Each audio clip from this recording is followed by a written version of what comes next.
কর্মসংস্থান সংকটে সৌদি আরব প্রবাসী বাংলাদেশিরা এছাড়া ৩ মাসের আকামা চালু হওয়ায় কাজ পাওয়ার আগেই অবৈধ হয়ে যাচ্ছেন অনেকেই, যা শ্রমবাজারের জন্য অশনি সংকেত বলে মনে করছেন প্রবাসীরা।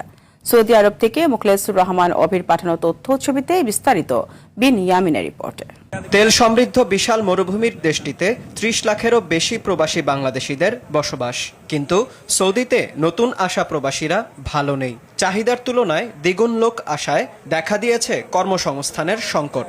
তার উপর ২০২৩ ও ২৪ সালের পর যারা ফ্রি ভিসায় এসেছে তাদের সমস্যা আরও বেশি। মাত্র ৩ মাস তাদের আকামার মেয়াদ, কাজ পাওয়ার আগেই অনেকে অবৈধ হয়ে যাচ্ছেন। এতে চরম হতাশা নিয়ে মানবেতর জীবনযাপন করছেন তারা।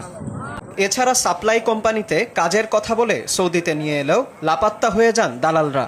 ২ বছরের কাজের চুক্তি থাকলেও কাজের কোনো সুযোগ দিচ্ছে না অনেক কোম্পানি। জেনে বুঝে প্রবাসে আসা এবং তার কাজের প্রশিক্ষণ নেয়ার পরামর্শ দেন ভুক্তভোগীরা। যে কোনো একটি কাজ শিখে দক্ষ হয়ে প্রবাসে গেলে তা শুধু দুর্ভোগই কমাবে না, দেশের রেমিটেন্স প্রবাহ বাড়াবে।